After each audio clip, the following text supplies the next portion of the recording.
What is going on, YouTube Nation? This is Darth Dividend. If you guys are new to my YouTube channel, make sure you subscribe and hit the notification bell so you don't miss future videos. So I finally created my M1 Finance traditional IRA. I'm going to review these ETFs and I'm going to explain why I picked these ETFs. So again, myself being a travel nurse, my income bracket is a little bit higher. So I qualify for a traditional IRA versus a Roth in the long run. So if you're new to this YouTube channel, make sure you subscribe and hit the notification bell so you don't miss future videos. We're almost at 10,000 subscribers. Smash that like button. Let's check these ETFs out right now. So the first ETF that I own is Vanguard Healthcare Index Fund ETF. Symbol is VHT. Its year range was 217.12 to 268.72. Day range was 226.02 to 229.43.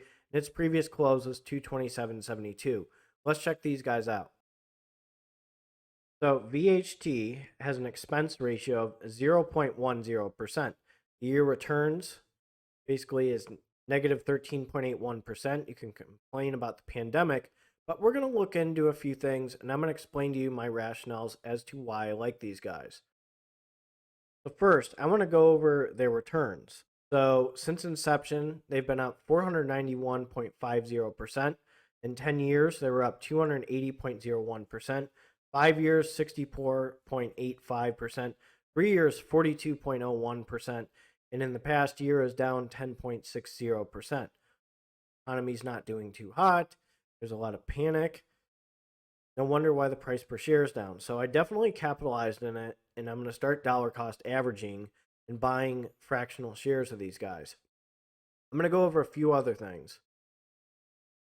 These guys seek to track the performance of a benchmark index that measures the investment return of stocks in the healthcare sector. Passively managed, using a full replication strategy when possible, and a sampling strategy if regulatory constraints dictate. Includes stocks of companies involved in providing medical or healthcare products, services, technology, or equipment. So we know about the expense ratio. They're doing decent against the S&P. What is inside the portfolio? I always tell you guys, look inside the portfolio before you jump the gun on an ETF. Let's check this out. So first, there's 405 stocks in them. So the more the better sometimes. Earnings growth rate, 20.09%. PE ratio, 20.5x. PB ratio, 4.3x. Turnover rate, 4.8%. Return on equity, 20.5%. So, and I like this that there's no foreign holdings. So that's another thing. I like American companies. I like sticking with American companies. So let's look inside these guys. So they're in biotechnology, 17.60%. Healthcare distributors, 2.10%. Healthcare equipment, 17.50%. Healthcare facilities, 1.60%. Healthcare services, 6%. Life sciences and tools, 12.60%.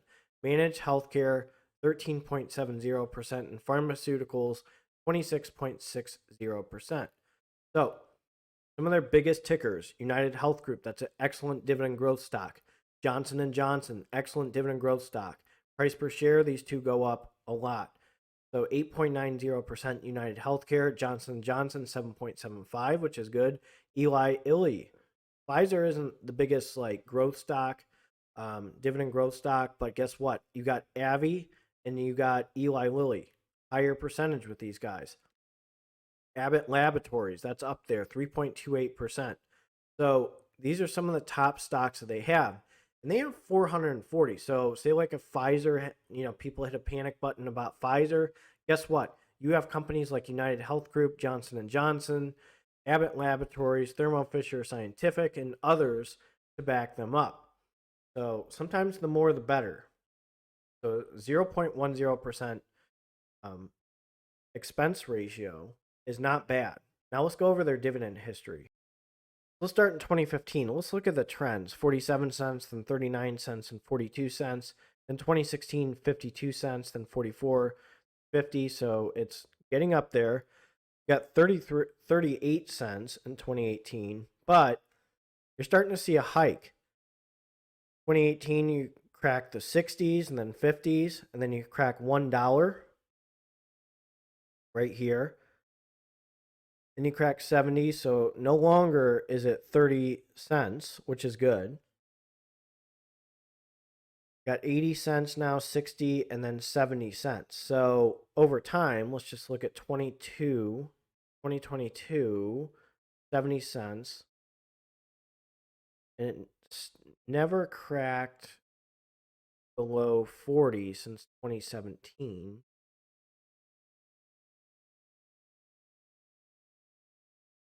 Which is good. So it's decent growth. You can blame the pandemic and the economy, but slowly it is going up. So the dividend trends are going up. I like that. So the price per share is going up and the dividend trends are going up. Two bonuses, and they're keeping up with the S&P. So again, a goal of a net asset value is to go up if you have a traditional IRA. Excuse me, let me rephrase that. If you have a traditional IRA or a Roth IRA, your goal is to increase your net asset value. Let's jump to the next ETF. And here's the next ETF that I bought. Vanguard Information Technology Index Fund. VGT is a symbol. The market cap is 32.59 billion US dollars. Your range is 313.66 to 467.06. Running circles around the S&P. Day range is 322.28 to 327.67. And its previous close was 328.23. Let's check these guys out. So first, the expense ratio is 0.10%, which is not bad. Now look at this drop in year-to-date returns, minus 29.05%. This is why I capitalized and started buying shares of these guys and threw them in my traditional IRA. And I'm going to go over these guys in depth, why I like them. These guys seek to track the performance of a benchmark index that measures the investment return of stocks in the information technology sector. Passively managed using a full replication strategy when possible and a sampling strategy if regulatory constraints dictate. It includes stocks of companies that serve the electronics and computer industries or that manufacture products based on the latest applied science. I don't know how the heck I'm doing this video dealing with this vaccine. I am tore up still, but let's keep on going. So check out these returns since inception. So they started in 2004. They're up 709.63%. 10 years, they're up 440.60%. 5 years, 142.90%. 3 years, 68.13%. In the past year, they're down. Why I'm capitalizing right now. So we're going to go a little bit more in depth. So we're going to look at a few more things. 373 stocks. Earnings growth rate 25.4%. PE ratio 24.7x. PB ratio 7.1x. Turnover rate 4.3%. Return on equity 39.2%. Not bad. Zero foreign holdings. Again, I like this. I like American companies. Now let's look into these guys in depth inside the pie. So 11.70% is application software. 11.40% is data processing and outsourced services. 15.50% is semiconductors, which is good. System software is 22.50%. Technology, hardware, storage, 23.70%. Now let's see what's inside these guys. So inside these guys, Apple is 22.47%. Microsoft is 17.99%. NVIDIA is 3.66%. Visa is 2.98%. MasterCard is 2.73%. All 5 of these are excellent growth stocks and dividend growth stocks. Broadcom, you can add them too. Cisco, Adobe, Salesforce is another one at 1.51%. So that's one thing that these guys have. This is their top ones. I'm going to go even further. In their second part, Texas Instruments is 1.48%. Qualcomm 1.44%. Oracle 1.16%. PayPal's right there at 1%. ADP is at 1%. So we got some pretty good ones. IBM is 1.12%. That's probably the weakest one when it comes to a growth stock. The rest of these are very strong. Intel, Oracle, into it. Good stuff. Now let's check out their dividend history. So let's study their dividend history. Let's start in 2015. It was 40 cents, then 30, then it was 40. Then it cracked 60 in 2018, 2019, in the 50s, 60s. Then it hit 80. Then it hit 70s, 60s. Didn't drop down to 40, so we're good. 80s, 60s, 50s, 50s. Even during the bad economy right now, things aren't looking strong. These guys are still hiking their dividend over time. So that's attractive with VGT. So again, looking at these guys down here, 2018, since 2018, it has not got down to 40 cents. So it does have a decent growth, maybe a little bit slower, but still there's dividend growth in this ETF, and price per share it's doing well, and it's actually beating the S&P. Let's jump to the final ETF I have. And my final ETF I have is VTI, Vanguard Total Stock Market Index Fund ETF, sitting at 188.29. In the past 5 years, it's done pretty well and in line with the S&P, which is good. Market cap is 154.11 billion US dollars. Year range is 181.67 to 244.06. Day range is 187.97 to 190.50. And its previous close was not 190.42. Let's check these guys out. So first, look at this. The expense ratio is 0.03%. I like that. Then year-to-date returns is negative 21.49%. Big deal. Dollar cost averaging. Market always fixes itself. I'm going to go in detail why I like these guys. So first, they seek to track the performance of the CRSP US Total Market Index. It has large, mid, and small cap equity diversified across growth and value styles. Employs a passively managed index sampling strategy. Fund remains fully invested. Low expenses minimize net tracking error. Let's look a little bit more into these guys. So since inception in 2001, they were up 392.42%. In the past 10 years, they've been up 230.62%. In the past 5 years, they were up 70.19%. Past 3 years, 39.62%. The past year, they were down 13.68%. Big deal. This is why I'm throwing money in now for my traditional IRA.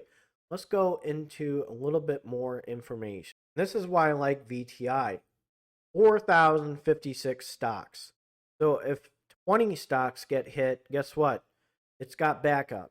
That's a lot.